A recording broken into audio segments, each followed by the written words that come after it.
This is Business Rockstars. Ken Rakowski, Business Rockstars. We are here to connect you to everything entrepreneur, hanging out with Lloyd Marino. He's written the book, actually I think 2 books on big data. He's diving into that big word and what it means to you as an entrepreneur. He's hanging out with us right now. All right, so you still use the word blog. I just heard you say I wrote a blog on that. I wrote a blog. Do they still use the word blog? I thought they call them articles. I usually use the word piece. You wrote a piece? I wrote a piece. Okay. Right. But I heard the term article because that's what WordPress sees it as. Right. As an article, so does Joomla. But if you want to do old school blog, what did you write a blog on? Well, it's Fashion Week. It is Fashion Week. Fashion Week is, and you are very trendy right now. You look very cool. It looks Okay, like I'm waiting for you to start singing. It's a cool jacket. Big data, Fashion Week, where's the correlation? And I didn't know where the correlation was. That's why I wrote the article, right? I thought, let's do some research. It's Fashion Week. You know, let's get into this a little bit. And I was fascinated. In what way? And we always talk about how big data, the vernacular big data is there's no such thing as big data, right? Right, I know. Right. It's okay, there's a company out there called... By the way, just let people understand, when you say there's no such thing as big data, but we hear all about it all the time, what do you mean there's no such thing as big data? Most companies have a lot of data. Right, okay. All right, and they crank analytics around that data.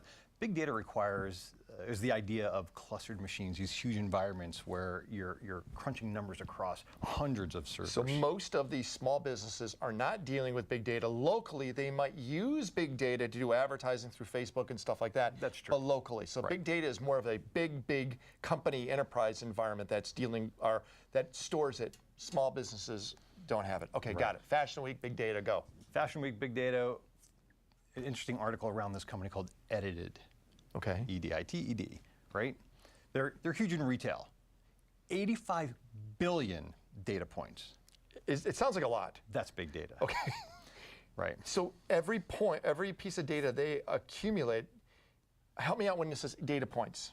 Every piece of data they accumulate has to get crunched in some form or fashion. So they're dealing with 1,000 retailers. Wow.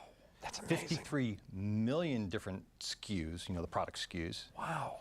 And they take this information and they crunch these ridiculous but cool algorithms around who's wearing what, where, when, and why. And they kind of brush us all up against social media. And so what they're starting to do is find trends in fashion. So even, I think it's Burberry, am I pronouncing that correctly? Yeah. Burberry, during Fashion Week, actually had 2 million views live on the runway. And they got real-time data through social to figure out what was hot, what was not.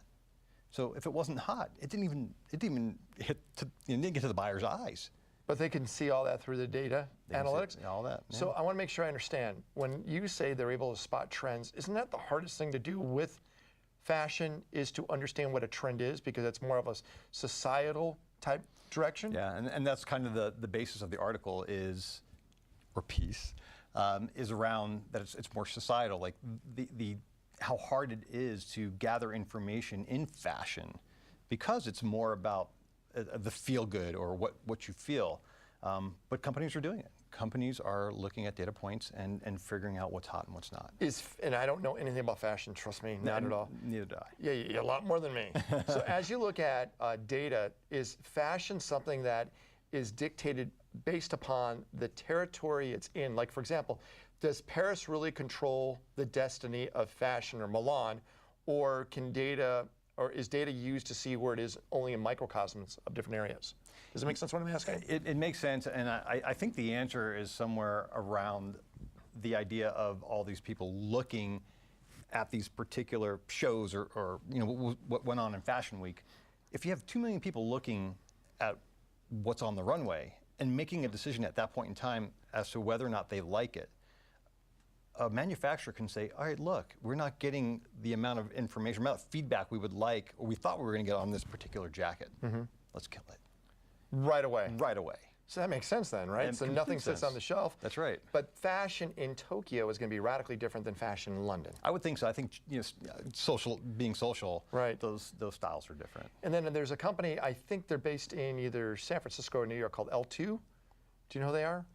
So they're L2 looks at big box stores, retailers, point of purchase, and they take all that data, crunch it in to find out what trends are on what people are buying. So it's more of a historical account of what's going on. Right. Because isn't big data in most respects, you're looking at history? History and trying to do predictive analytics on the future behavior of a particular thing. But you have to have so much history to predict the future, don't you? Yes. So how far back, because I don't know the answer if you dove into it, I wonder how far back you have to go to look at fashion to determine the past to understand the future. Yeah, I think you have to determine what that outcome needs to be, what you're looking for. Because the data points have to become more narrower as you go further into the past, because there's less data gathering information, right? That's true about everything, yeah, sure. Wow. I'm just kind of curious, because I think fashion's got to be one of the hardest things to predict. Yeah, and now all the wearables are coming out, right? Yeah, but that changes even more. It's not just fashion, it's movement, it's people, it's dynamics. Even Ralph Lauren now has a connected polo.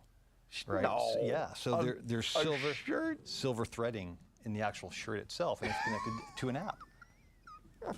and it's gonna just kind of regulate you all day, you know, Oh my heartbeat and movement, and it's interesting. It's really interesting stuff. Yeah, the connected world, I guess, the connected home, the connected person, data. Wow, Lloyd, I mean, I know you say big data doesn't really exist in the way we think it is, but everything on us eventually will have some type of data construct to it. The Internet of Things is The Internet of Us. Yeah. Wow. Hey, your book, when do we get to see it? July. July. What's it called? Working title. So Don't even call it big data, please. It shouldn't exist. No. You want to find out more about Lloyd? Where do we go? LloydMarino.com. That's where you go. Learn more about what Lloyd's doing and obviously what is beyond this whole big data idea. And I'm Ken Rakowski. I'm pretty easy to find. Ken at businessrockstars.com is my email address. Ben, Rolo, Nick, let's see, Sammy, Will, Brittany, Bridget. I have a big team. There's Sherrod, guys, I can say him now. He's been here long enough. That's right. And Sherrod. That's us, businessrockstars.com. Appreciate you hanging out with us, connecting you to everything entrepreneur. You've been listening and watching Business Rockstars. Bye.